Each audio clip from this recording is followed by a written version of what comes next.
आम्ही प्रापंचिक माणसं नश्वर असलेल्या प्रपंचाला खरं मानून बसलो, पण वास्तविक सत्याचा उत्तम शोध संतांनी त्यांच्या आयुष्यामध्ये घेतला. तो शोध तुम्हाला मला मिळावा किंवा त्याची आनंदाची प्राप्ती तुम्हाला मला मिळावी याकरता हृदय करचळलं, तडफडलं आणि तुमच्या माझ्या उद्धाराचा अतिशय सुंदर मार्ग संतांनी वेळोवेळी घालून दिला. समाजाने कितीही छळलं तरी सुद्धा उत्तम अशा कल्याणाचाच मार्ग तुमच्या माझ्या करता संतांनी दिला. जगाच्या कल्याणा संतांच्या विभूती देह कष्टविती परोपकारे परोपकाराय सताम विभूतया. फक्त परोपकार हेच ज्यांच्या जीवनाचं परमसूत्र आहे, अशा संतांच्या मांदियाळीमध्ये, अशा परमपवित्र अशा भूमीमध्ये तुमचा माझा जन्म आहे. श्रोते हो, अनेक शतकांचा शेकडो वर्षांचा इतिहास आहे या भूमीला. जिथं अमृताची संजीवनी उतू गेली या महाराष्ट्रामध्ये, असा काळ 750 वर्षापूर्वी महाराष्ट्रवासियांनी आणि भारतवासियांनी पाहिला की जिथे ब्रह्मविद्येचा सुकाळ झाला. माझा मराठाची बोलू कौतुके परी अमृतातेही पैजा जिंके, ऐसी अक्षरे रसिके मेळवीन ती अक्षरे नवती देखा ब्रह्म साम्राज्य दीपिका अर्जुना लागी चितकळिका प्रगटली असे.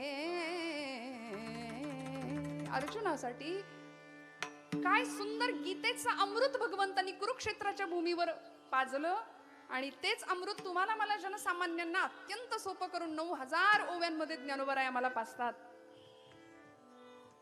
विषप्राशन केलं समाजाकडून मिळणारं निंदेचं, विटंबनेचं, अन्यायाचं, अत्याचाराचं, आणि तुमच्या माझ्या करता चूळ भरली ती अमृताची. ये मराठीची ये नगरी ब्रह्मविद्येचा सुकाळू करी असं म्हणणारे ज्ञानोबराय या मराठी भूमीमध्ये खऱ्या अर्थी ब्रह्मविद्येचा सुकाळ माऊली करतात. आणि 12व्या शतकामध्ये मराठी भाषेचं देशिकार लेणं तुमच्या माझ्या रूपाने तुमच्या माझ्या समोर ज्ञानोबराय समोर ठेवतात. एवढ्या काळानंतर सुद्धा ते काव्य, महाराजांची गाथा असू दे, नाथांचं एकनाथी भागवत असू दे, रुक्मिणी स्वयंवरासारखा ग्रंथ असू दे, ज्ञानोबांचा अमृतानुभव असू दे, चांगदेव 65 असू दे, नामदेवांची आत्मचरित्रपर असलेली गाथा असू दे, समर्थ रामदास स्वामींचा समर्थ संप्रदायाचा दासबोध नावाचा अप्रतिम ग्रंथ असू दे, मनोबोध असू दे, हे सगळंच तुमच्या माझ्या करता का दिलं?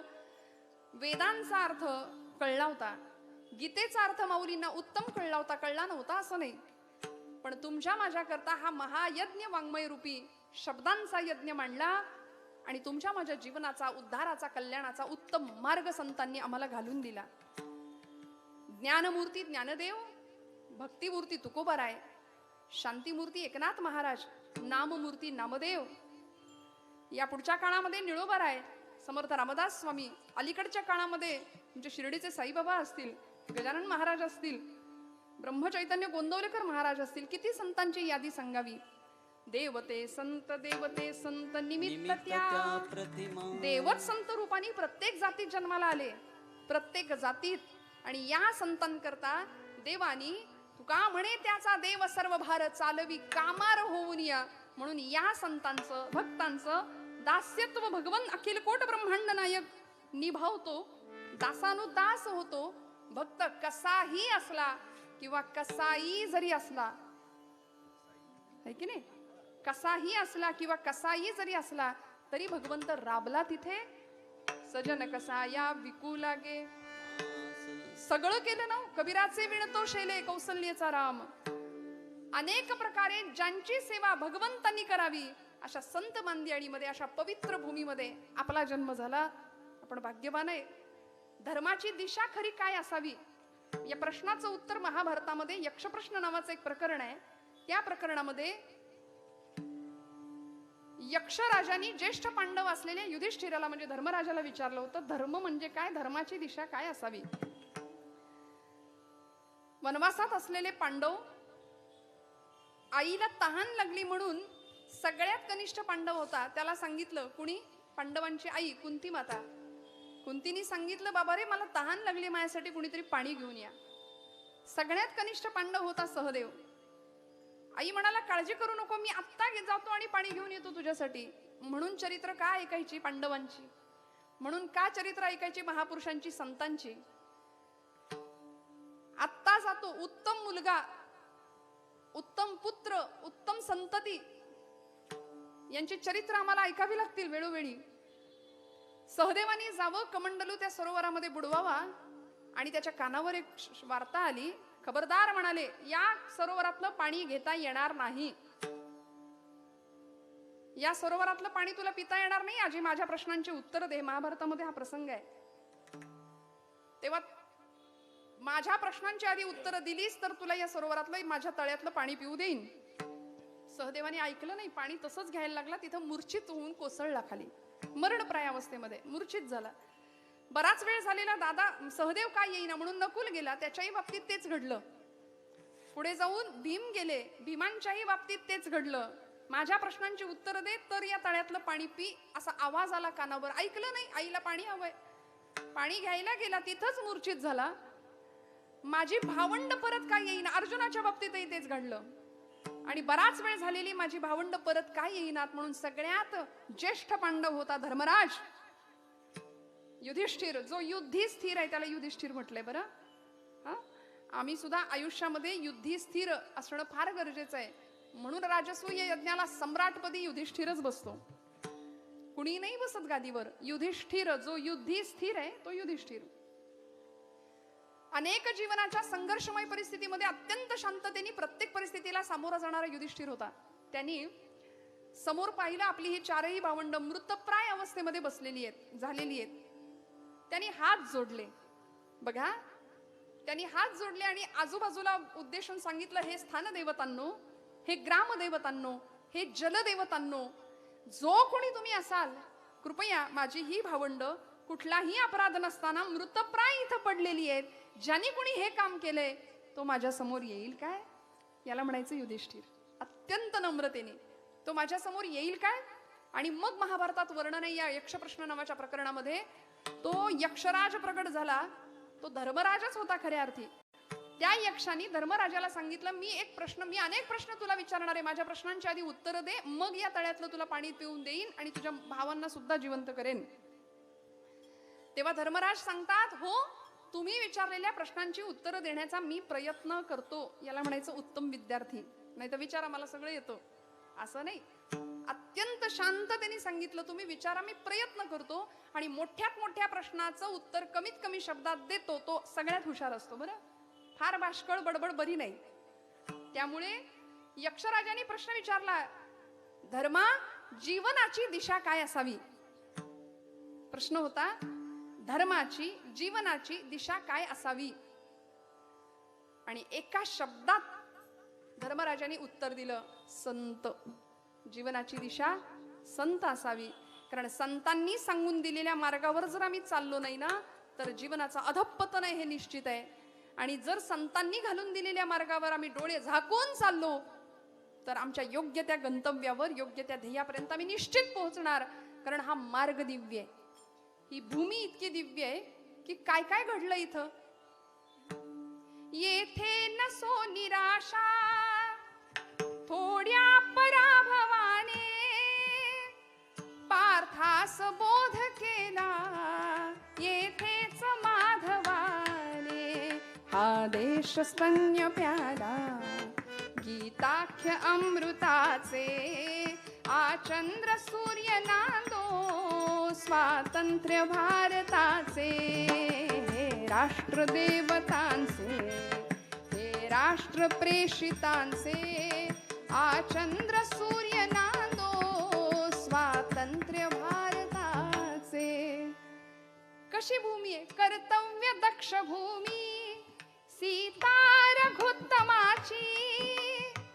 वा, रामायणे घडावी येथे पराक्रमाची. शिर उंच उंच व्हावे हिमवंत पर्वतांचे, आचंद्र सूर्य नांदो स्वातंत्र्य भारताचे. आचंद्र यावत चंद्र दिवा करो, असा इतिहास या भूमीमध्ये आमच्या संत सज्जनांनी, महापुरुषांनी घडवला. आम्ही त्यांचे पाईक आहोत, वारसदार आहोत, म्हणून या भूमीमध्ये आमचा जन्म झाला. हे आमचं सगळ्यात मोठं भाग्य आहे. म्हणून तुकोबरायांसारख्या द्रष्ट्या संतांनी आपल्याच संतांचं वर्णन करावं, आपल्याच माणसाचं आपण कौतुक करावं आणि कौतुक अशांचंच आपण करतो की ज्यांच्याविषयी आपल्याला परिपूर्ण माहिती असते, परिपूर्ण.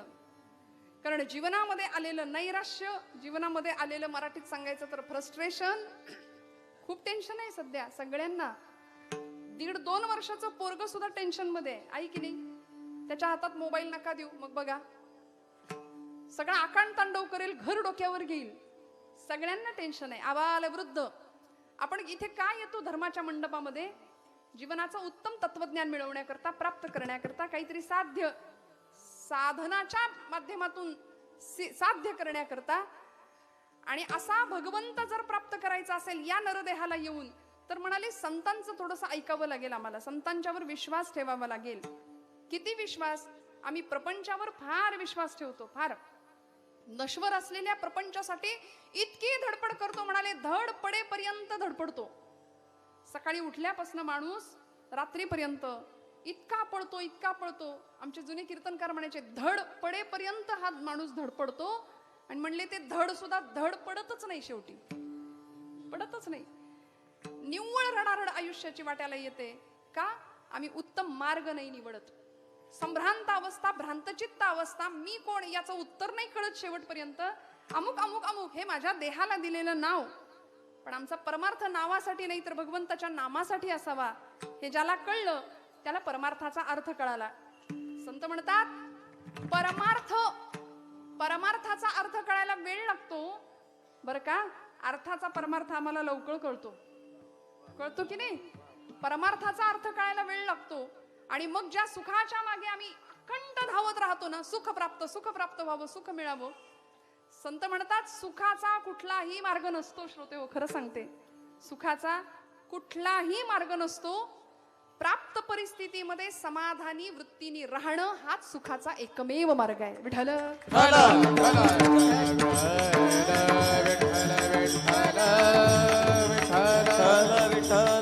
मला सांगा ना, हा जो सोहळा आहे, तुम्ही आम्ही खेळी मेळी गदारोळी आनंदे, काय मिळणार आहे इथं? होय अंग हरिरूप तेने सदा चित्ता समाधान, तेने सदा चित्ता समाधान, तेने सदा चित्ता समाधान, तेने सदा चित्ता. सदा नाम घोष करू हरि कथा, सदा नाम घोष करू हरि कथा, सदा नाम घोष करू हरि कथा, सदा नाम घोष करू हरि कथा.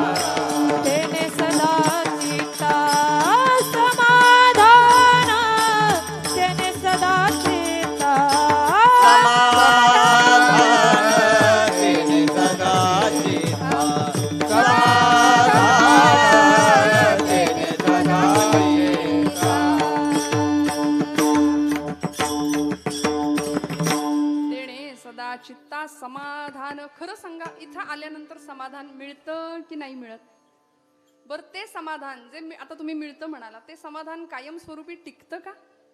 आपण प्रपंचात गेल्यानंतर समोर कटकट, प्रपंच फार कटकटीचा आहे ना, खरं आहे ना? मग सोडवतच नाही आम्हाला, तरी सुद्धा सोडवतो का? वास्तविक आम्ही संसाराला धरलंय की संसाराने आम्हाला धरलंय? काय झालंय? आपण धरलंय. मग सोडायला कोणी पाहिजे? संसार सुटत नाही या तक्रारी आम्ही करतो. अडचण अशी आहे की आम्ही सोडायला तयार नाही. पंचतंत्रात एक कथा असायची. ते राजाने एक माकड पाळलं होतं बरं का. आणि प्रधानाला घेऊन आणि त्या माकडासोबत एक राजा त्याची परीक्षा बघण्याकरता जंगलात गेला. एका झाडाच्या छोटीशी ढोली होती, त्या ढोलीमध्ये फुटाणे टाकले माकडासाठी. ते माकड धावत गेलं आणि त्या ढोलीमध्ये त्यांनी हात घातला. मूठ भरली फुटाण्यांनी.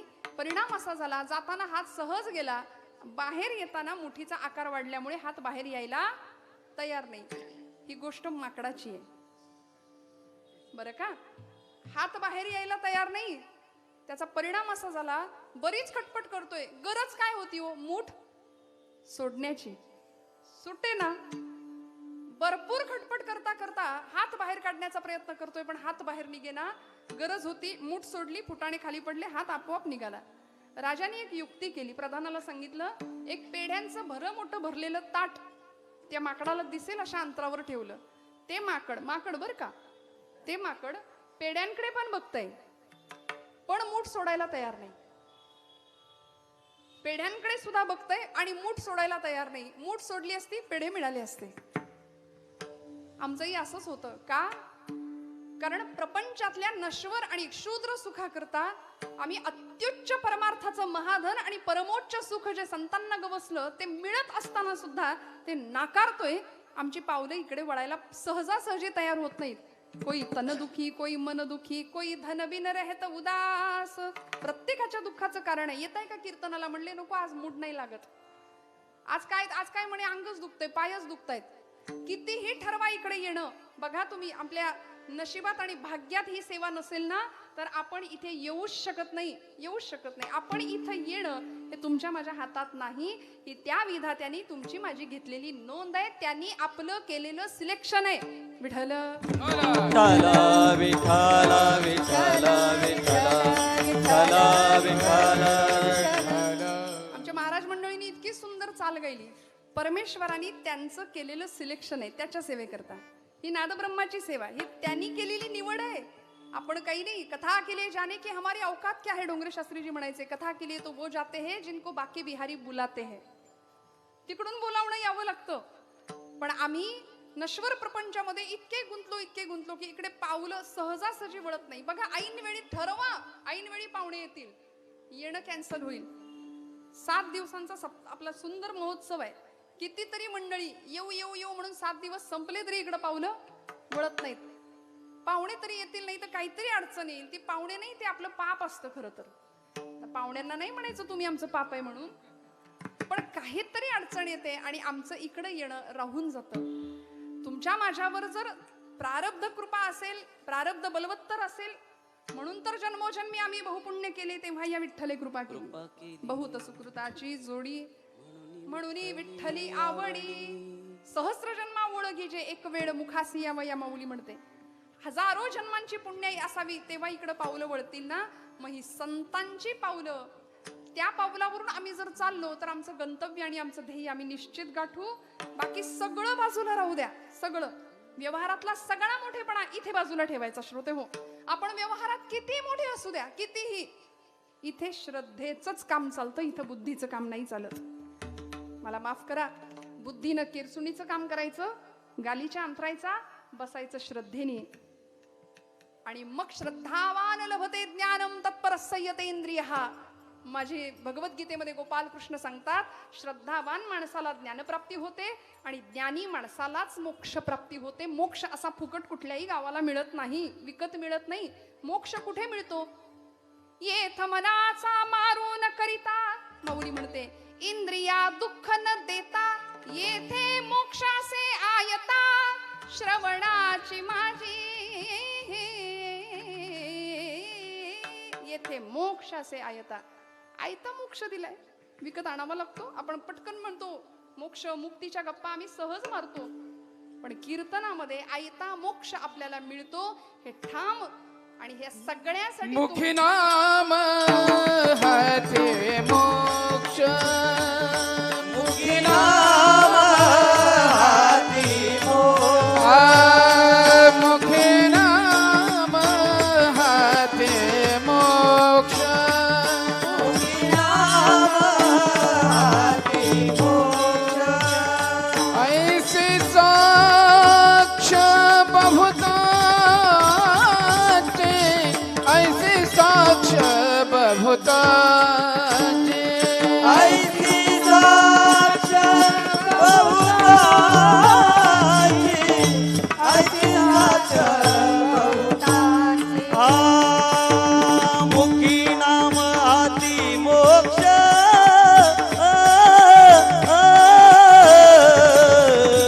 ऐसी साक्ष बहुतांची, हे ऐसी साक्ष बहुतांची,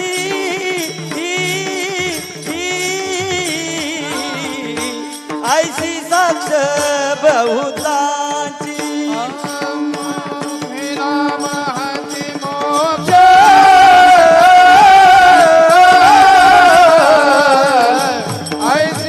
साक्ष बहुताची ऐसी साक्ष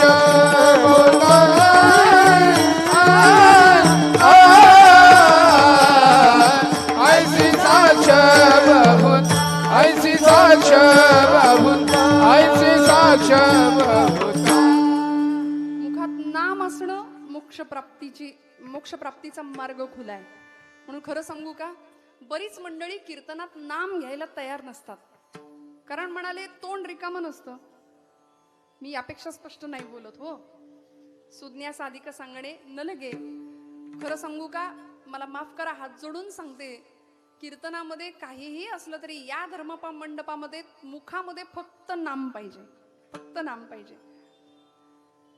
आणि नामासाठी आम्ही इथं आलो हे कायम डोक्यात राहावं. संतांनी आम्हाला ही नामसाधना, ही भक्तीची उत्तम साधना सोपी करून दिली. ज्या तुकोबरायांचा अभंग आपण निरूपणाकरता घेतलाय, त्या तुकोबरायांचं चरित्र समाधानाकरता तुम्ही आम्ही सगळे इथे आलो. महाराजांचं प्रापंचिक समाधान काय होतं? काय होतं? 18 विश्व दारिद्र्य होतं.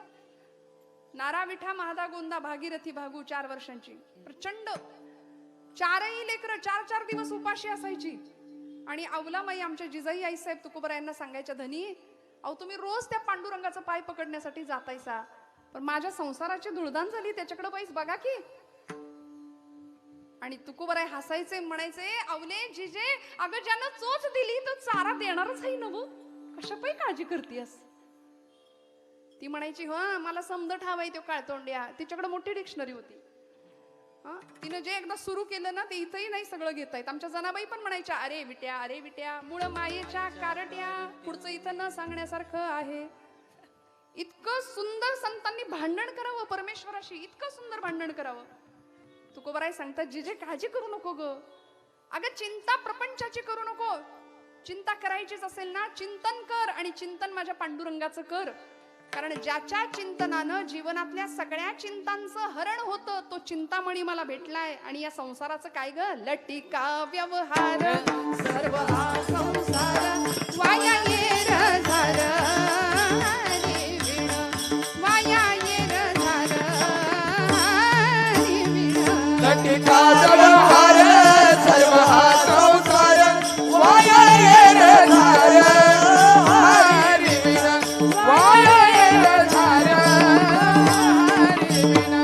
एका जनार्दनी हा संसार खोटा, हरिभक्ती करा तेणे नोहे तोटा, हरिभक्ती करा तेणे नोहे तोटा, हरिभक्ती करा तेणे नोहे तोटा. एका जनार्दनी हा संसार खोटा, हरि भक्ति करोनी हरि भावे मोठा, हरि भक्ति करोनी हरि भावे मोठा, हरि भाव खोटा. एका जनार्दनी हा संसार खोटा, हरी भक्ती करा तेणे नोहे तोटा. सगळा फायद्याचाच बघतो ना आपण व्यवहार, सगळीकडे फायदा झाला पाहिजे. मग संसार खोटा आहे, हरिभक्ती तुम्हाला फायदा करून देणार आहे. संतांनी वारंवार सांगितलं. तुकोबराई सांगतायत, आवले काळजी करू नकोस ग, कशा पायी काळजी करते, ज्यानं चोच दिली तो चारा देणार आहे. तुकोबरायांच्या प्रपंचाचे 18 विश्व दारिद्र्य ही अवस्था होती. प्रचंड उपासमार व्हावी, पण प्रपंचाकडे महाराजांनी लक्ष देणं सोडून दिलं. एक काळ सावकारी होती घरात, प्रचंड श्रीमंती होती, पण बघता बघता दारिद्र्य आलं. आणि तुकोबराय प्रपंचाला बाजूला सारून परमार्थ मार्ग करण्याकरता बाहेर पडायचे. 8-8, 15-15 दिवस आळंदी पंढरपूर. घरात थांबायला तयार नव्हते. भामनाथाच्या डोंगरावर जाऊन बसायचे, तिथं भगवंताची आराधना करायचे. आणि एखादी चिमणी येताना दिसली की तिला म्हणायचे, बाई ग माझ्या मांडीवर बसशील का, तुझ्यातलं माझ्यातलं आत्मतत्व एक आहे. परिणाम असा व्हायचा, वृक्षवल्ली आम्हा सोयरे वनचरे, वृक्षवल्ली आम्हा सोयरे वनचरे. तुका म्हणे होय मनाशी संवाद. संवाद कुठला आहे? मनाचा आहे, आतला आहे. आपुलाची वाद आपणासी, वृक्षवल्ली आम्हा सोयरे वनचरे, वृक्षवल्ली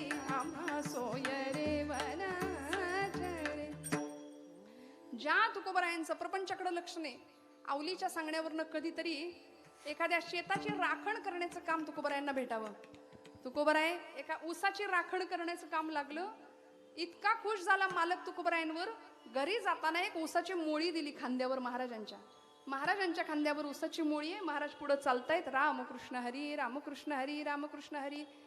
आपली बारकी बारकी पोरं महाराजांच्या मागे मागे. काही जणांनी मागून घेतला, काही जणांनी मागून घेतला. ऊसच संपले सगळे. एक दोन दोन कांडकं शिल्लक राहिली होती ऊसाची खांद्यावर. कळलंही नाही त्यांना. घरी येईपर्यंत 2च कांडकं. आल्यानंतर एक ऊस लेकरा बाळांनी खायला घेतला आणि एक ऊसाचं कांडकं आवलीच्या हातात दिलं. महाराज पांडुरंगासमोर बसले. मी गातो नाचतो आनंदे, वेडा झालो मी तव छंदे. देवा मला वेड लागला असं सगळे म्हणतात. खरंच का रे? हो, मला तुझं वेड लागलं. या आनंदात असताना आवलीनं यावं आणि ऊसाचं दांडकं मारावं तुकोबरायांच्या पाठीत. तुकोबरायांचं हळवं अंतःकरण महाराज म्हणतात, आवले मला माहितीये, मला दिल्याशिवाय तू एकटी ऊस खाणार नाही. हा प्रपंच होता तुकोबरायांचा. मग इतके अगणित उपकार तुमच्या माझ्यावरती करून ठेवले, म्हणून स्वतः संतत्व पदाला पोहोचल्यानंतर सुद्धा अन्य संतांच्या विषयी कृतज्ञता व्यक्त करणारे या प्रथम चरणाच्या अभंगामध्ये तुकोबराय सांगतात, काय सांगू आता संताचे उपकार.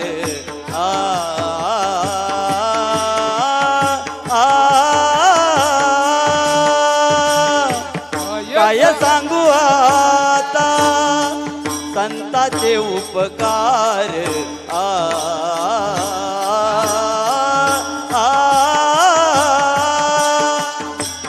काय सांगू आता संताचे उपकार.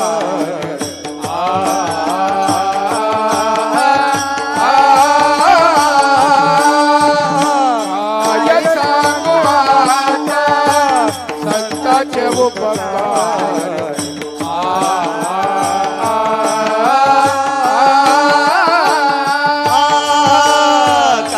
सांगू आता संताचे उपकार.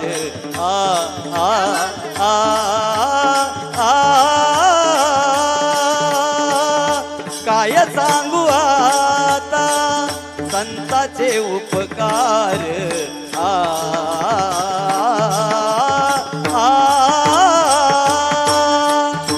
काय सांगू आता संताचे उपकार.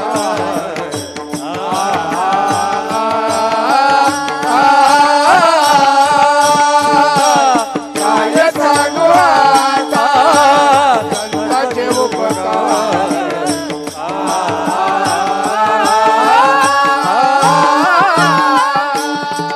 मज निरंतर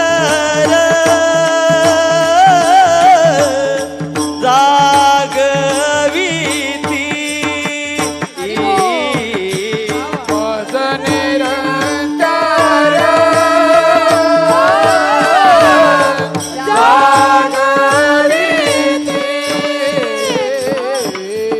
मज निरंतर जागविती.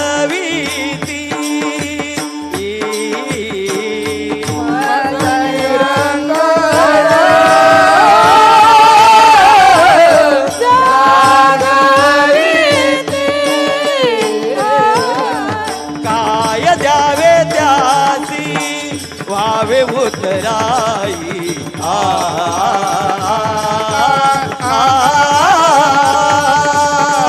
काय द्यावे त्यासी व्हावे उतराई.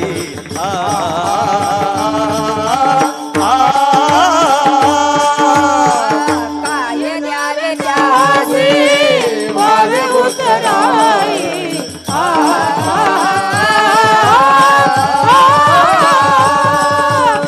काय द्यावे त्यासी व्हावे उतराई.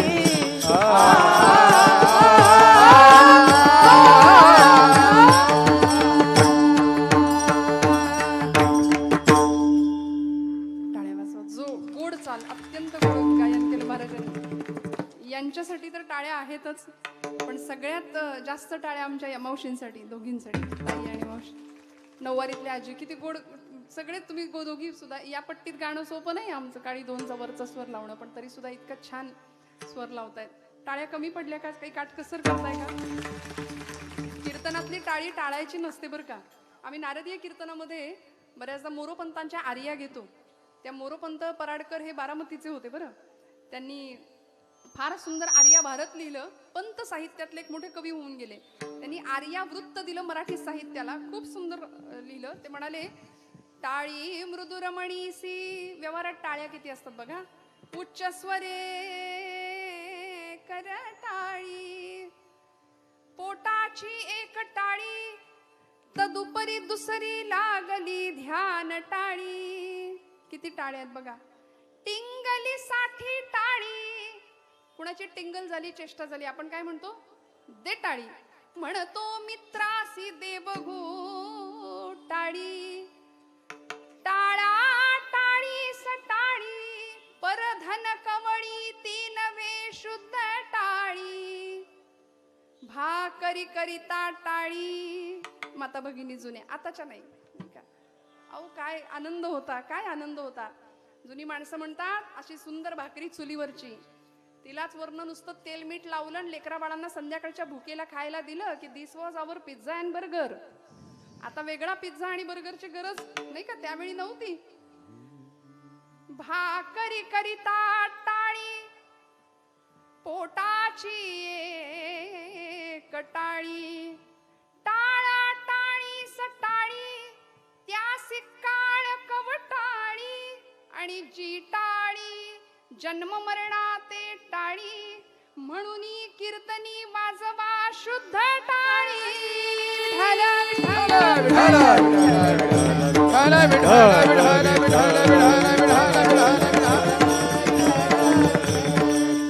बरं, आता यामागे मी वेळ नाही घालवत, त्याच्या मागे शास्त्रशुद्ध कारण आहे. टाळी का वाजवायची, डॉक्टरांना जाऊन विचारावं. कारण आपण काय करतो, डॉक्टरवर विश्वास ठेवतो. प्रिस्क्रिप्शन आणतो, बघतही नाही काय गोळ्या लिहिल्यात, लगेच आणतो श्रद्धेने, आपलं घेऊन टाकतो 5 दिवसाचा जो काय असेल कोर्स तो. आपण अंतराळवीरावर विश्वास ठेवतो, एखाद्या शास्त्रज्ञावर विश्वास ठेवतो. अजून सांगते, आपण विषावर सुद्धा विश्वास ठेवतो. एखादं विषाची बाटली कुणी अशी समोर ठेवली आणि म्हणले, घे बाबा हे विष आहे, हे प्यायलं की माणूस मरतं बरं का. मग आपण असं म्हणतो का, बघू बरं मला 2 थेंब दे, म्हणजे बघूया प्रयोग. आपण विषावर सुद्धा विश्वास ठेवतो. मग अमृतासारखं जीवन जगायला शिकवणाऱ्या संतांवर आम्ही विश्वास नाही ठेवत.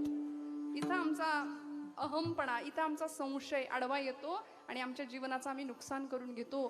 तुकोबराय म्हणतात, या संतांचे किती उपकार सांगू, काय सांगू आता संतांचे उपकार. काय हा शब्द वाङ्मयामध्ये अनेक अर्थी वापरला जातो. तो उपहासात्मक असतो, तो अनिर्वचनीय वाचक असतो, तो संतापजनक सुद्धा असतो, तो संकल्पजनक असतो, तो उद्गारवाचक असतो. अनेक प्रकारांनी काय हा शब्द वापरला जातो. तुकोबरायांनी हा जो शब्द आहे ना, तो कृतज्ञतावाचक वापरलाय. काय वानू आता संतांचे उपकार, काय सांगो आता संतांचे उपकार. प्रश्नार्थक विचारलाय, काय वानू आता न पुरे ही वाणी, मस्तक चरणी ठेवीत असे. अनेक अर्थांनी काय हा शब्द, काय सांगू आता ज्ञानोबाची ख्याती, वेद महिषामुखी बोलविले. अनेक प्रकारांनी काय हा शब्द संत वाङ्मयामध्ये, साहित्यामध्ये आम्हाला वापरताना दिसतो. तुकोबरायांनी इथे शब्द काय हा कृतज्ञतावाचक वापरलाय, की संतांनी माझ्याकरता इतकं केलं, त्यांचं काय वर्णन करू मी. काय सांगू आता, सांगावंसं वाटलं, जिथं बोलायची गरज होती तिथे संत बोलले. काय सांगू आता संतांचे उपकार. अवतारच, जन्मच फक्त जगाच्या कल्याणाकरता आणि जगावर उपकार करण्याकरता आहे. माझ्या ज्ञानोबा राजांना समाजाने प्रचंड वेदना दिली. असं रस्त्याने निघायचंय माऊली माझे, कुणीतरी झोळीमध्ये पीठ घालावं, कुणीतरी यावं, खसकन झोळी उपसून घ्यावी, त्या पिठात खडे घालावेत, पीठ खाली सांडावं, भरलेलं सांडलेलं पीठ भरता येऊ नये म्हणून पिठात रेघोट्या उराव्यात. काय पाप केलं होतं ज्ञानराजांनी. संन्याशाच्या पोरा, तुम्हाला जगताच कशाला, तुम्हाला मरत का नाही तुम्ही. इतक्या वाईट पद्धतीने विटंबना करावी, पण तरी सुद्धा विश्वाचे आर्त माझ्या मनी प्रकाशले. अवतार तुम्हा धराया कारण, अवतार तुम्हा धराया कारण,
तरले उद्धरावया आले दीनजना अवतार तुम्हा ब्रह्मादिक त्यांची वंदिती पाऊले नाम घेता वदनी दोष जाती.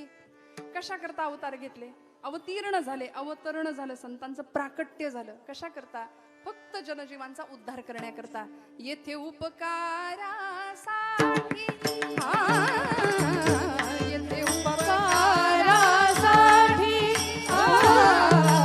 येथे उपकारासाठी येथे उपकारासाठी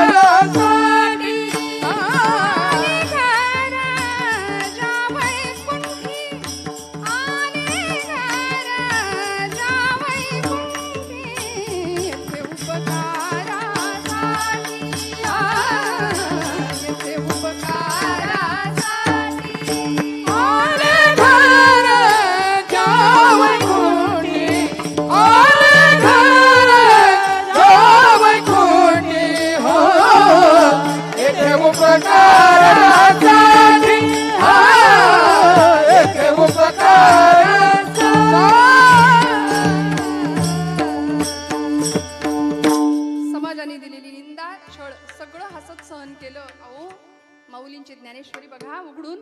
आपण उघडत नाही, हा विषय वेगळा आहे नाही का. आम्ही म्हणतो आम्हाला कळतच नाही ज्ञानेश्वरी. माझ्या तरुण भावंडांना मी कधीतरी सांगते, आता नवीन वर्ष सुरू होतंय, जुन्या वर्षाला आपण निरोप देतोय. सरत्या वर्षाला निरोप देताना आम्ही फार संकल्प करतो आणि तो तात्पुरताच असतो. काही फार तर नव्याचे 9 दिवस आता म्हण संपली, आता नव्याचे 9 तास म्हणावं लागेल नाही का. तेवढा सुद्धा संकल्प आमचा टिकत नाही. पण मी माझ्या तरुण भावंडांना सांगेन, काहीतरी वाचूया नवीन. आणि नवीन काय वाचायचं? हात जोडून सांगते, ज्ञानेश्वरीला हात लावा. जीवनाचा उद्धार झाल्याशिवाय राहणार नाही. माझ्या ज्ञानोबरायांनी अमृताची चूळ भरली होती 12व्या शतकामध्ये. 9000 ओव्यांचा ज्ञानेश्वरी नावाचा ग्रंथ तुमच्या माझ्याकरता दिला. जगाने दिलेलं सगळं विष पचवलं सबंध ज्ञानेश्वरीमध्ये. आम्ही आता 31 डिसेंबर आपला खूप मोठा सण आहे नाही का, आपल्या हिंदू बांधवांचा खूप मोठा सण आहे 31 डिसेंबर. म्हणजे आम्ही त्याच्याकरता इतके उलते पालते होतो. माझी तरुण भावंड सांगावं लागतं. स्वामी विवेकानंद म्हणतात, तारुण्याचे 3 तकार आहेत, तेजस्विता, तपस्विता आणि तत्परता. हे ज्याच्याकडे त्याला म्हटले तरुण. आणि दुर्दैवाने आजचा तरुण संध्याकाळ झाली की धरून आणावा लागतोय. ही समाजाची दैन्यावस्था आहे, ही शोकांतिका आहे खूप मोठी. कशाला दुसऱ्यांचं खरकट खायचं? मला माफ करा, मला बाबांनी परत नाही बोलवलं तरी चालेल, पण कधी कधी ना मी नेहमी म्हणते, ज्यांनी बोलायला हवं त्यांनी बोललं पाहिजे. हीच तर गादी आहे बोलण्याची. आणि इथे प्रपंचाच्या गप्पा करत बसायला आपल्याला कुठं वेळ आहे? नको ती माणसं धर्माच्या वल्गना करतात, गप्पा मारतात आणि आम्ही शांतपणे बसतो. हे जे भगवे झेंडे दिसत आहेत ना, ही संतांची पुण्याई, ही महापुरुषांची पुण्याई म्हणून आम्ही भगव्याखाली उपस्थित आहोत, इथे बसलेलो आहोत. नाहीतर हे भगव्याचं हिरवं करायला सगळे बसले टपून. 2047 साल ठरवलेलंच आहे त्यांनी, सगळं हिरवं करायचंय, सगळं ताकदीने प्रयत्न चालू आहे. आपल्याला फक्त एक जिहाद माहिती आहे, लव जिहाद. 18 प्रकारचे जिहाद आहेत. लँड जिहाद आहे, वक्फ बोर्ड तर आपण ऐकताच आहात, कित्येक जमिनी गिळतायत. हलाल जिहाद आहे, 18 प्रकारचे जिहाद आहेत. आणि अनेक प्रकारांनी 2047 साल टार्गेट केलंय. त्यासाठी अनेको प्रकारे प्रयत्न चालू आहेत. आणि आपण मात्र काही कशाचा फरक नाही. तिकडं बांगलादेश जळून राख होऊ दे, समाजाचं वाटोळ होऊ दे, आम्हाला घेणं देणंच नाही. अहो, शेजारी कोण राहतंय याचंही आम्हाला भान नाही. संतांचे का उपकार मानायचे हो? फक्त अभंग लिहिले म्हणून नाही, सगळं सहन केलं, सगळं सहन केलं. फक्त तुमच्या माझ्याकरता उपकार करायला आले. उपकार करणाऱ्याचे प्रकार आहेत बरं, उपकाराचे सुद्धा प्रकार आहेत. म्हणाले, अपकार कर्त्यावर उपकार करणं, उपकार कर्त्यावर अपकार करणं, ऐका, आणि अपकार कर्त्यावर सुद्धा उपकार करणं. बऱ्याच गोष्टी आम्हाला कळत नाहीत, हे सुद्धा कळावं लागतं बरं का. आपल्याला काहीच कळत नाही, हे कळावं लागतं. आणि हे ज्याला कळलं त्याला सगळं कळलं. कळलं का? जागेत ना आपण सगळे? कारण कीर्तन ही एकमेव अशी जागा आहे की जिथे ब्रह्मानंदी टाळी लागते, दोन्ही अर्थाने. सर्व सुखले आलो, सर्व अलंकार आनंदे निर्भर डुलत असो. काही माणसं डोलण्याचे प्रकार आहेत, काही असे डोलतात, काही असे डोलतात. म्हणून म्हटलं, ते 31 डिसेंबर दिवशी डोलणाऱ्यांची संख्या किंवा ती जमात वेगळी असते. मी हात जोडून सांगते, महाराष्ट्रामध्ये नव्हे, सबंध भारतामध्ये आम्ही जन्माला आलो ना, तर या मातीमध्ये, या मातीचे ऋण आहेत तुमच्या माझ्यावर.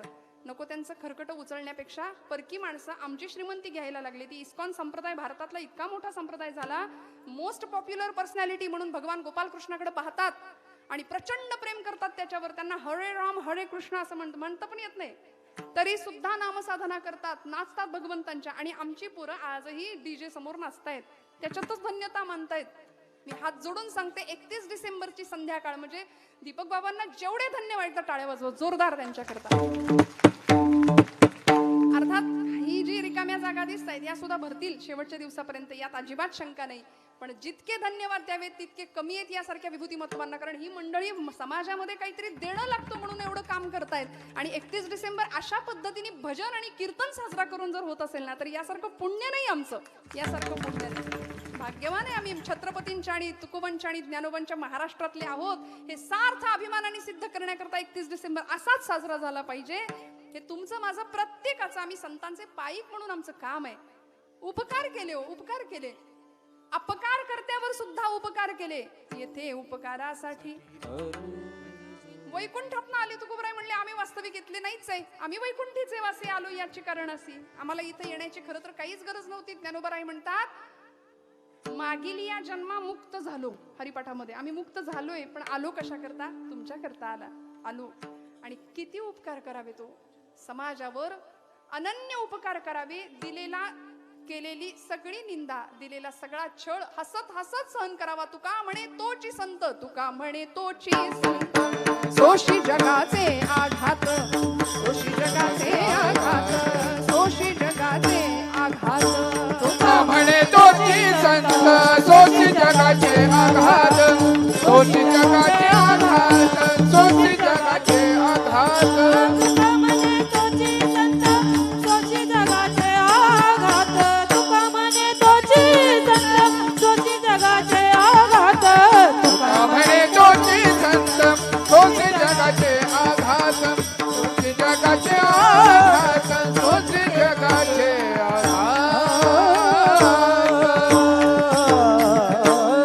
समाजाचे सगळे आघात सहन केले का? जगाच्या कल्याणाकरता, तुमच्या माझ्या कल्याणाकरता. बरं आले कशा करता आले? काय सांगू आता संतांचे उपकार मज निरंतर जागविती. महाराजांनी कृतज्ञता व्यक्त केली, मला जाग करण्याचं काम संतांनी केलंय. तुम्ही म्हणाल ताई आम्ही तर जागेच आहे, आपण कुठं झोपलाय? जागे आहेत ना सगळे, सगळे जागे आहेत महिला वर्ग. पण आपलं जागेपण हे शरीराच्या जागृतीविषयी संत बोलतच नाहीत. हजारो वर्षांपासून आर्य सनातन वैदिक धर्म परंपरेमध्ये असून सुद्धा आमच्या मनाला आलेली मरगळ, आमचा मेंदू झोपी गेलाय, आमची मनगट काम करेनासी झाली आहेत. म्हणून तर ज्या देवस्थानची मनगट, मेंदू आणि मन कमजोर असतं त्या देवस्थानांचे कळस कापले गेले आणि तिथं घुमट बांधले गेले. वर्षानुवर्षांचा इतिहास आहे. पण जिथं मनाची मशागत झाली, जिथं मनगटामध्ये ताकद आली, जिथं मेंदू सुपीक झाला, विचारांची कार्यप्रवणता जिथं सिद्ध झाली, तिथे त्या मंदिराचे घुमट कापले गेले आणि कळस उभारले गेले. हा इतिहास आहे या भूमीचा. म्हणून तर 22 जानेवारी, बरं आम्ही कुठल्या पक्षाचे नाही, मी परत सांगते. बरं आमचा एकच पक्ष आहे, जिथे धर्म आहे तिथे आपण आहे, जिथे धर्म हो तिथे आपण आहे. आपला धर्म जगावा, धर्मो रक्षती रक्षतः. आपण धर्माचं रक्षण करावं. धर्म आपल्याला सांभाळणारी आईसारखा आहे. धर्म आपल्याला सांभाळणार. संतांनी वेळोवेळी आम्हाला जाग करण्याचं काम केलं, कारण आमची प्रचंड असलेली मनाची निद्रिस्त अवस्था मरगळण्यासारखं झालंय. स्वामी विवेकानंदांनी, अलीकडचे स्वामी, 39 वर्षाचं वय मिळालं होतं स्वामी विवेकानंदांना. या जगाला योद्धा संन्यासी रूपाने एक महात्मा भेटला, स्वामीजींच्या रूपाने. योद्धा कधी संन्यासी नसतो आणि संन्यासी कधी योद्धा नसतो. पण स्वामीजींचं वर्णन करतात योद्धा संन्यासी.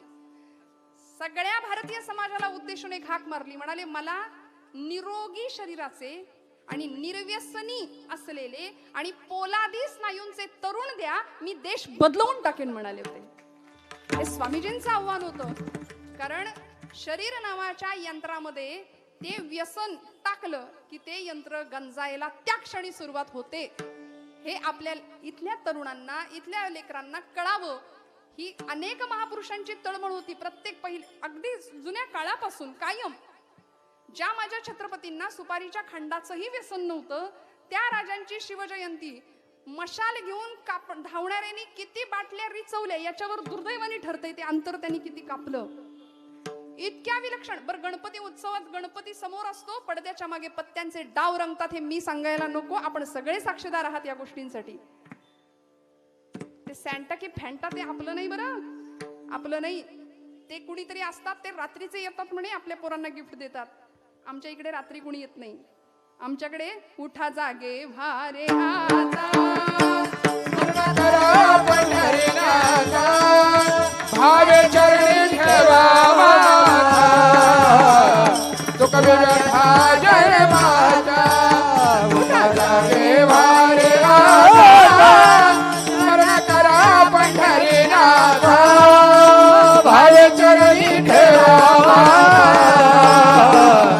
दुःख विरथा जय माता.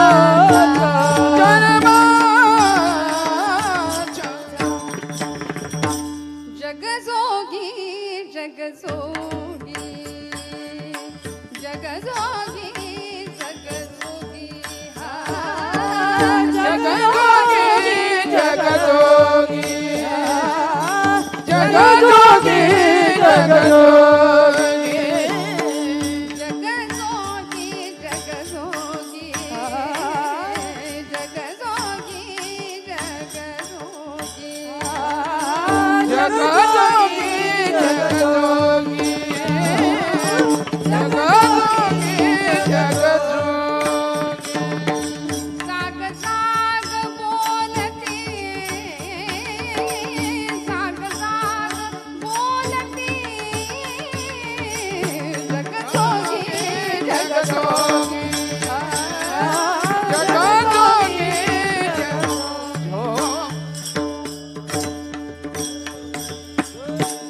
उठवायला आले. आज आमची परंपरा, आमच्या लोकसंस्कृतीचे पाईक म्हणून ज्यांच्याकडे बघावं ती मंडळी भल्या पहाटे यावीत आणि दान पावलं वासुदेवाला, दान पावलं हा दान पावलं वासुदेवाला, दान पावलं वासुदेवाला, दान पावलं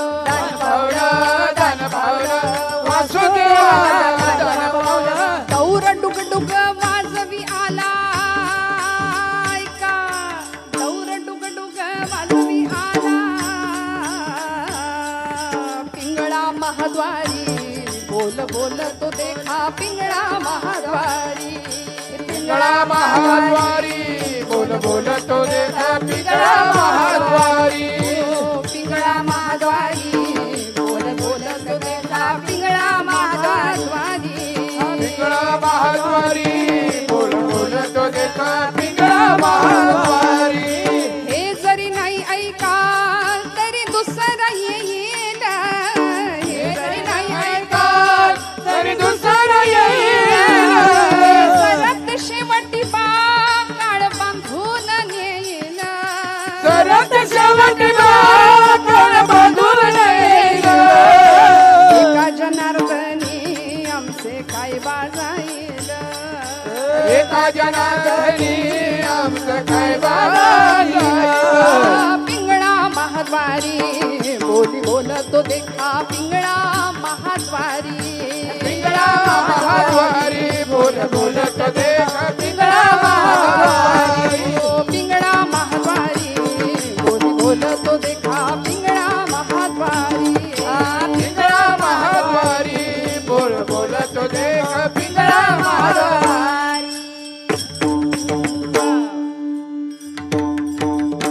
विठ्ठल विठ्ठल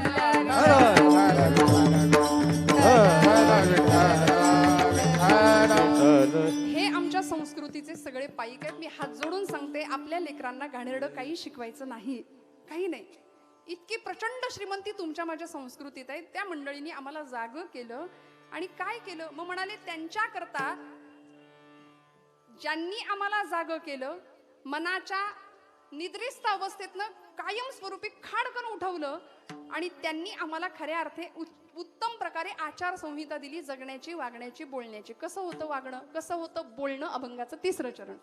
सहज बोलले हित उपदेश, सहज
काय द्यावे त्यासी व्हावे उतराई काय द्यावे त्यासी व्हावे उतराई काय द्यावे त्यासी व्हावे उतराई काय द्यावे त्यासी व्हावे उतराई काय द्यावे त्यासी व्हावे उतराई काय द्यावे त्यासी व्हावे उतराई काय द्यावे त्यासी व्हावे उतराई काय द्यावे त्यासी व्हावे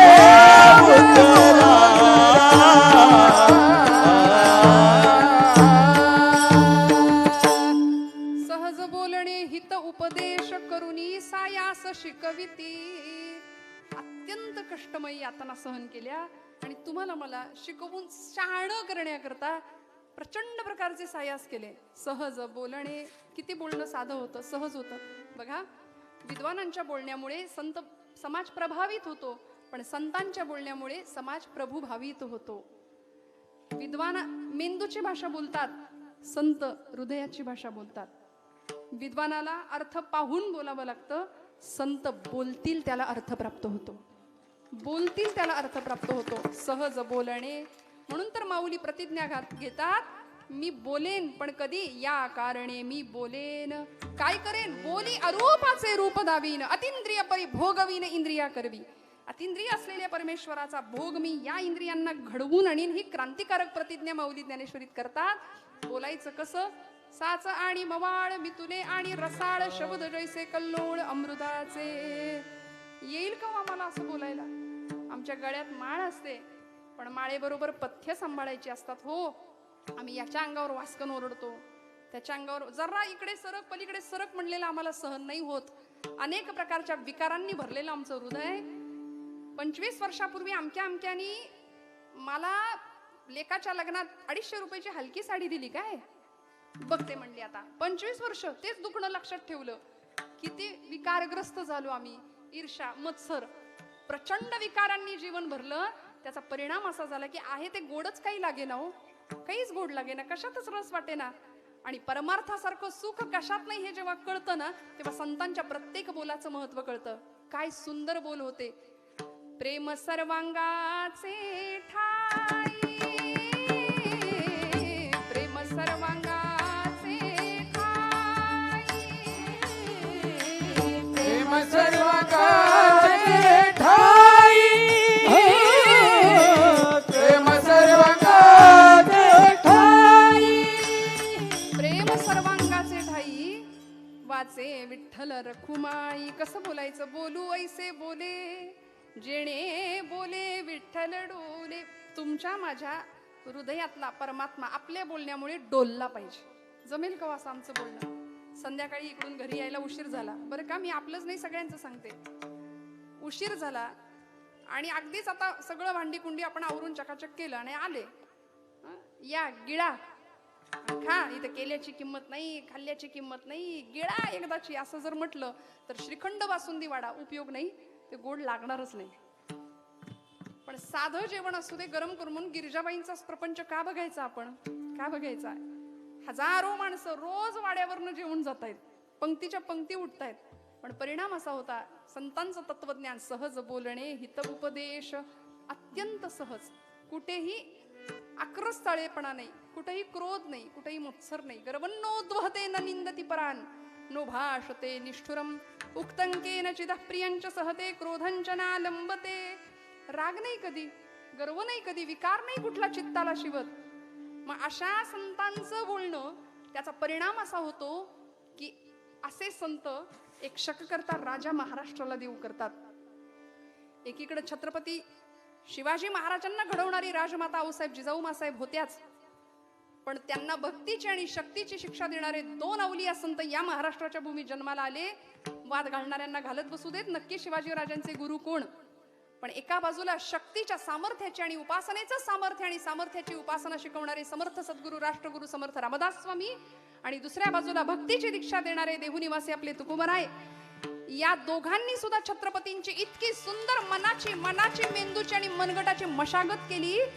विजापूरच्या दरबारामध्ये ज्यावेळी त्या बडी बेगम साहेबेनी असा ताट, चांदीच्या त्या ताटामध्ये विडा फिरवला सगळ्या दरबारामध्ये, कुणीच तो विडा उचलायला तयार नव्हता. आदिलशाहीच्या दरबारामध्ये प्रसंग घडतो. ती बडी बेगम साहिबा सांगते, है कोई मई का लाल जो शिवाजी को पकड के ला सकता है.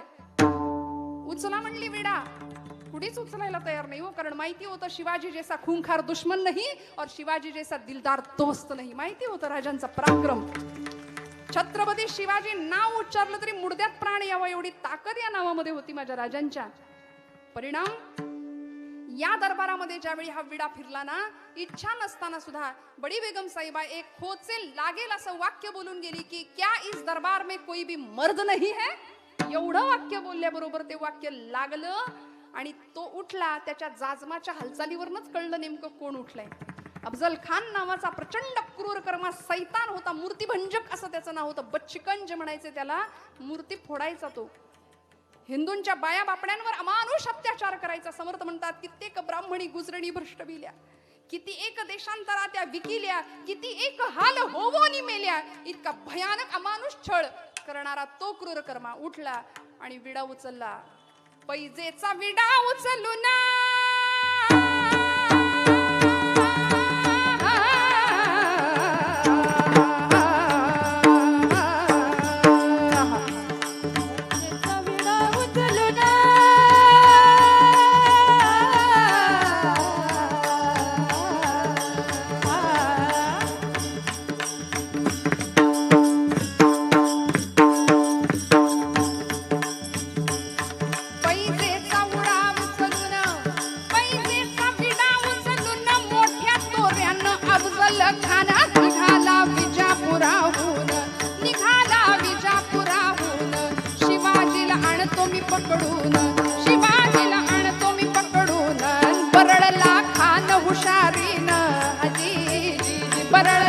खान हुशारी नरजी परळला खान हुशारी नरजी जी जी जी जी जी जी जी.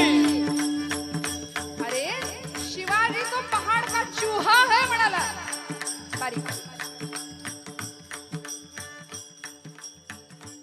शिवाजी तो पहाड़ का चूहा है, उसे यूं पकड़ के लाऊंगा. कोण म्हणते? अफजल खान. पण त्याला काय माहिती होतं? निश्चयाचा महामेरू, बहुत जनांसी आधारू, अखंड स्थितीचा निर्धारू श्रीमंत योगी तिथे रायगडावर बसला होता. राग येत नव्हता असं नाही, पण शिशुपालाचे 100 अपराध भरू देतो आणि मग परमात्मा गोपाल कृष्ण 151व्या अपराधाला सुदर्शन काढतो ना. त्या पद्धतीनं शिवाजी राजांना तुकोबरायांनी सांगावं, शिवबा काय करशील अफजल खानाचं. राजा मार्गदर्शन घेतात तुकोबरायांचं आणि तुकोबा म्हणतात, राजा बिनसू देव्हाऱ्याशी आला, देवपूजा नाबडे त्याला, तेथे पैजाराचे काम, अधमाशी तो अधम. जशास तसं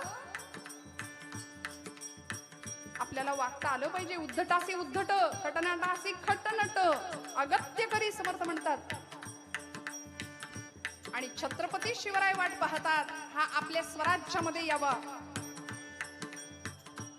पण अफजल खान नावाचा तो क्रूरकर्मा पठाण विडा उचलतो आणि तो म्हणतो, शिवाजी तो पहाड़ का चूहा है, उसे यूं पकड़ के लाऊंगा. बड़ी बेगम साहिबा खोचक एक वाक्य बोलली. ती म्हणते, अफजल खान चूहे को पकड़ने के लिए कितनी फौज चाहिए. बोलो म्हणली, उंदराला पकडायला किती सैन्य पाहिजे. अफजल खान म्हणतो, युही कोई 20-22 हजार, 22 हजार उंदराला पकडायला. कारण ताकद कडाली होती माझ्या राजाची. आणि तो म्हणतो, शिवाजीला असं पकडून आणीन. शिवाजी तो उंदीर डोंगराचा, शिवाजी तो उंदीर डोंगराचा, बच्चा मराठ्याचा, नेम काय त्याचा, कदाचित घेईल माझा प्राण, कदाचित घेईल माझा प्राण. संग 20,000 सैन्य घेऊन, संग 20,000 सैन्य घेऊन निघाला मोठ्या तयारीनं. निघाला मोठ्या तयारीनं रजी, निघाला मोठ्या तयारीनं रजी जी जी जी जी जी. कुठे गेला हो? विजापूर वरून थेट मैदानात येणं खरं तर सोपं होतं. नॅशनल हायवे आता तर नाही का, सरळ होतं. पण तो आला नाही सरळ. तो म्हणाला शिवाजी राजाला कोण कोण ताकद देतं, ती तुळजापूरची भवानी त्याला ताकद देते काय. आणि छत्रपतींचा इतिहास असा आहे श्रोते हो, आम्हाला लाज वाटते धोतर नेसायची, आम्हाला लाज वाटते कपाळावर गंध लावायची, आम्हाला लाज वाटते हिंदू म्हणून घेण्याची आणि टोपी घालायची. पण माझ्या छत्रपतींनी कायम गळ्यामध्ये 64 कवड्यांची माळ गळ्यात घातली. देवीचा भुत्या म्हणून हातात पोत घेऊन माझा राजा नाचला होता. इतका सुंदर पोशाख धर्माभिमानी राजांनी चढवावा. आणि अफजल खानाची वाट पाहत असताना अफजल खान तुळजापूरच्या दिशेने आला.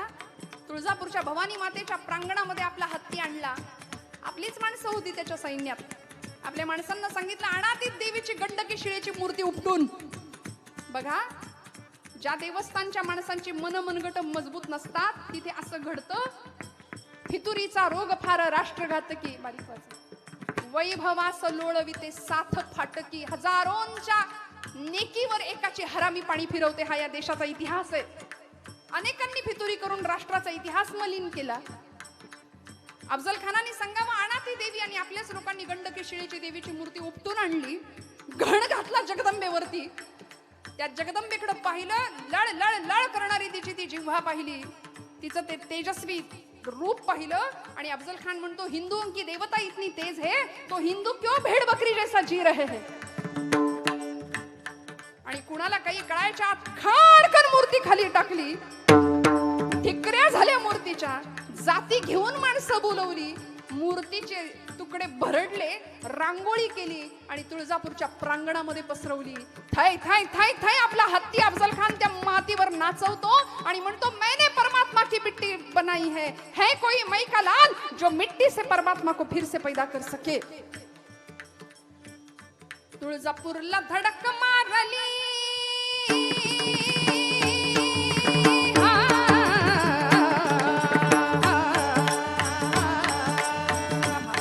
तुळजापूरला धडक मारली, तुळजापूरला धडक मारली, भवानी फोडली, भवानी फोडली. प्रलय मांडलीला पंढरपुराला, प्रलय मांडलीला पंढरपुराला. प्रजा केली हैराण रस्त्याला, प्रजा केली हैराण रस्त्याला.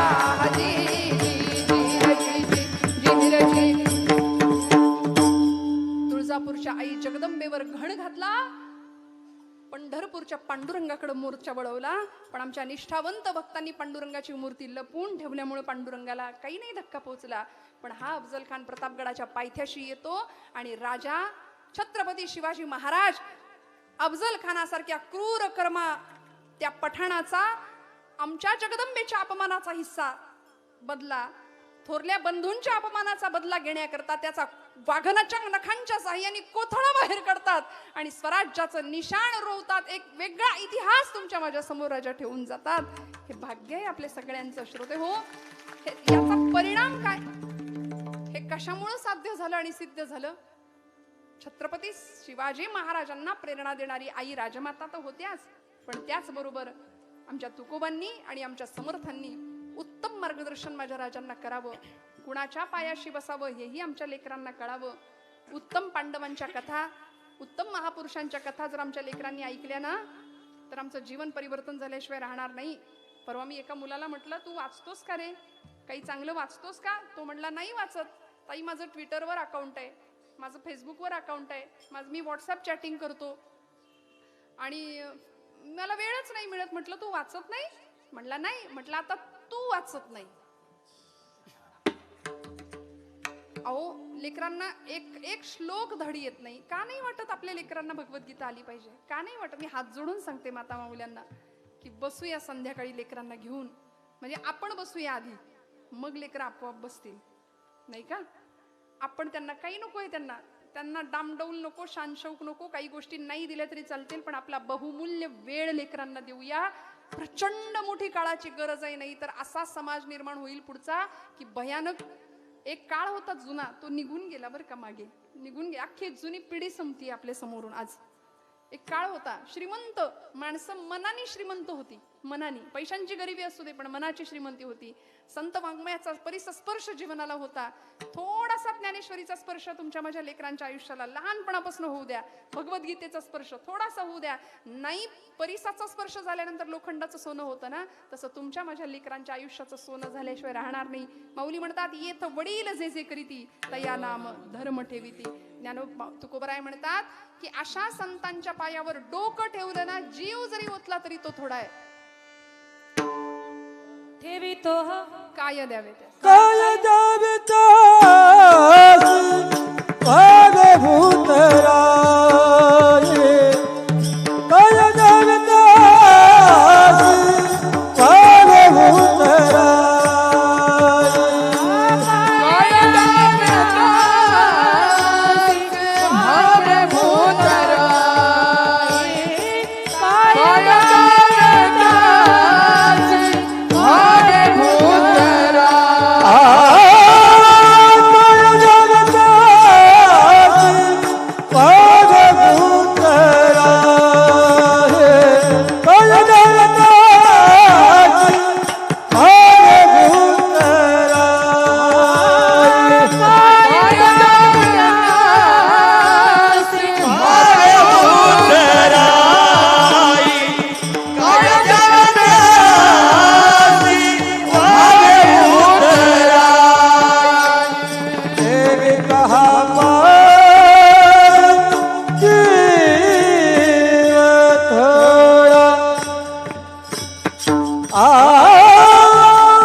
संतांचे उपकार मज निरंतर जागविती.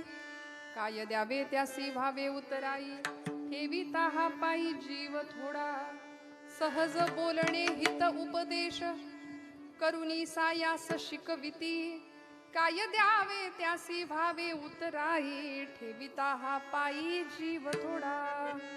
अनन्य असे उपकार संतांचे या संबंध सृष्टीतलावर, या संबंध जीवसृष्टीवर, जीवात्म्याचं कल्याण करणारे संत आहेत बरं. म्हणून या अभंगामध्ये तुकोबरायांनी मज निरंतर जागविती, सहज बोलणे हित उपदेश करुणी सायास शिकविती, जागविती, शिकविती आणि शेवटच्या चरणामध्ये एक शब्द वापरलाय सांभाळिती. 3 प्रकारे तुमचं माझं रक्षण करणारे आणि तुमच्या माझ्या जीवनाला दिशा देणारे संत आहेत. मी फार आपला वेळ घेणार नाही, मला माहिती आहे कीर्तनाची वेळ संपलेली आहे. पण खरं सांगू का, मी हात जोडून आपल्या सगळ्यांना का सांगते की नवीन पिढी जी आता आमच्या समोर येते ना, प्रचंड वारं पाश्चिमात्य संस्कृतीचं आहे. शिक्षणाचा प्रभाव इतका विलक्षण आहे पोरांवरती की तिथे आमचं धर्मशिक्षण नाही दिलं जात शाळांमध्ये. कारण पूर्वीच्या काळी गुरुकुलं होती, आश्रम व्यवस्था होती, तिथे शिक्षण दिलं जात होतं, संत वाङ्मयाचं शिक्षण दिलं जात होतं. आता आमच्या लेकरांना ते ज्ञान नाही. आमच्या लेकरांना मानव समाजाची उत्पत्ती कशी झाली हे सांगताना डार्विनचा उत्क्रांतीवादाचा सिद्धांत सांगितला जातो की माणसाची निर्मिती माकडापासून झाली. बरोबर आहे ना? शाळेत हेच आपण शिकलो. काही वेगळं शिकवलंय का? नाही. माणसाची निर्मिती माकडापासून झाली. वाटतंय तुम्हाला, पटतंय यापैकी काही? आपण माकडापासून झालो? छीछी. अहो ते शेपूट काय गळून पडलं म्हणे आणि मग ते माकडाचा माणूस काय झाला. ज्यांनी शोध लावला त्यांचे पूर्वज माकडं असतील, आपले नाहीत. आपले नाहीत. आपण लक्षात ठेवूया, आपल्या लेकरांना सांगूया शाळेत तुला काही शिकवू दे पण आपली संस्कृती तुला सांगते. कारण भागवत नावाचा ग्रंथ आहे 18 पुराणांपैकी, त्यामध्ये वर्णन केलं व्यासांनी. ब्रह्मदेवांच्या शरीरापासून या जगातलं सगळ्यात पहिलं जोडपं तयार झालं. त्यांचं नाव आहे मनु आणि शतरूपा. मनूपासून तयार झालो म्हणून आम्ही मानव. माकडासारखं वागतो ही गोष्ट वेगळी आहे.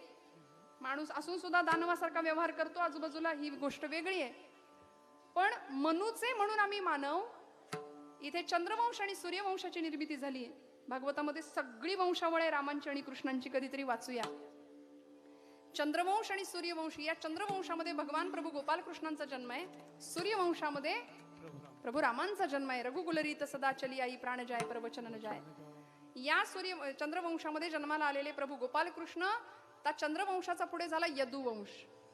यादव. गोपालकृष्णांचं आडनाव काय? यादव. पण म्हणले ते यादव गाईला चारा घालत होते. पुढचं नको बोलायला मी. हे चारा खाताय. नंतरचे यादव आले ते गाईचा चारा त्यांनी खाल्ला. पण गोपालकृष्ण हे यादव, यादवांचे झाले पुढच्या काळात जाधव. आणि त्याच जाधवांच्या घराण्यामध्ये सिंदखेड राजाला लखुजीराजे भोसले आणि आमच्या म्हाळसाबाई यांच्या पोटी या देशाची राजमाता, राष्ट्रमाता जन्माला येते. आऊसाहेब मासाहेब जिजाऊ माऊली. आणि इकडे सूर्यवंशामध्ये वेरूळच्या घृष्णेश्वराच्या कृपाशीर्वादाने असलेले घराणं भोसले घराणं. सूर्यवंशीय भोसले घराणं, चंद्रवंशीय जाधव घराणं. त्या भोसल्यांच्या कुळामध्ये सरदार मालोजीराजे भोसल्यांच्या पोटी जन्म घेतात शहाजीराजे भोसले. शहाजीराजे भोसले आणि जिजाऊ माऊलींचा विवाह होतो. चंद्रवंश सूर्यवंश एकत्र येतात तेव्हा या भूमीला शक करता छत्रपती शिवाजी राजा मिळतो. हे आमचं भाग्य आहे. म्हणून लक्षात ठेवूया, आमचे पूर्वज माकडं नव्हते. आम्ही छत्रपतींचे वारसदार आहोत. आम्ही ज्ञानोबा तुकोबांचे वारसदार आहोत. आम्ही रामाचे आणि कृष्णाचे वारसदार आहोत. त्यामुळे इतकी जाज्वल्य आणि उदात्त परंपरा आम्हाला लाभल्यानंतर सुद्धा जर आम्ही आमचं पतन आमच्याच हाताने जर करून घेणार असू ना तर आमच्यासारखे निर्लज्ज आम्ही आहोत. मला माफ करा. मी हात जोडून सांगते, आपल्या लेकरांना योग्य ते धर्मशिक्षण घराघरात द्या. घराघरात द्या. काळाची खूप मोठी गरज आहे. मला सांगा ना, संतांनी एवढं सगळं वाङ्मय तुमच्या माझ्या करता दिलं. आमची पोरं तर इकडं वळत नाहीत. पण लहानपणापासून जर आम्ही त्यांना सवय लावली ना, एवढ्या एवढ्याशा पोरी असतात. दुकानामध्ये कसे कपडे त्यांच्याकरता मिळतात. अंग भरून कपडे घालायला म्हणजे आईच तयार नसते मुलीच्या अंगावर. गॅदरिंगला पोरगी नाचते निंबुडा निंबुडा गाण्यावर आणि बाप म्हणतो काय माझी पोरगी नाचते. किती निर्लज्जपणाचा कळस आहे मला सांगा. का नाही लव जिहाद घडणार? का नाही आमच्या लेकी बाळांकडे वाईट नजरेने कुणी बघणार? या समाजामध्ये एखादी मुलगी जर रस्त्याने चालली तर तिची छेड कोणीतरी काढतं आणि असंच एक टोळकं बाजूला बसतं आणि तो पराक्रम बघत राहतो. हे जर करत असाल तर तुम्ही छत्रपतींचं नाव घेण्याची आपली पात्रता नाही हे समजावून चाला. कारण ज्या राज्यामध्ये स्त्रीचं शील, तरुणांचा पराक्रम, वृद्धाचं जीवन सगळं सुरक्षित होतं ते स्वराज्य आहे. ज्या राज्यामध्ये रयतेच्या भाजीच्या देठाला सुद्धा स्पर्श करू देऊ नका ही सैन्याला ताकीद होती राजांची, त्या मातीमध्ये आम्ही राहतो. त्या मातीचं ऋण आहे तुमच्या माझ्यावरती. म्हणून हात जोडून सांगते, सहलीला जाणारा एक मुलगा होता आणि आईला त्यांनी सांगितलं, आई माझी एका दिवसाची सहल आहे, मला पटकन डबा भरून दे. आई तुमच्यासारखी होती. आईनं बाळाला विचारलं, बाळा किती पोळ्या भरू डब्यात, किती चपात्या भरू? तो म्हणला, रोज मी 4 खातो ना दिवसाच्या, आजच्या डब्यात तू 6 चपात्या भर. मी सहलीला चाललोय, एका दिवसाची सहल आहे माझी, संध्याकाळी माघारी येणार आहे. आई तुमच्यासारखी होती. आईनं 20 पोळ्या भरल्या डब्यात. आणि मुलगा म्हणाला, माझ्या आईला तर काही अक्कलच नाही. 4 चपात्या 6 चपात्या मागितल्या आणि तिने 20 चपात्यांचा डबा भरून दिला. हे ओझं कधी वावरू? आई म्हणते, बाळा ओझं समजू नकोस, ही शिदोरी आहे तुझी. ही शिदोरी आहे.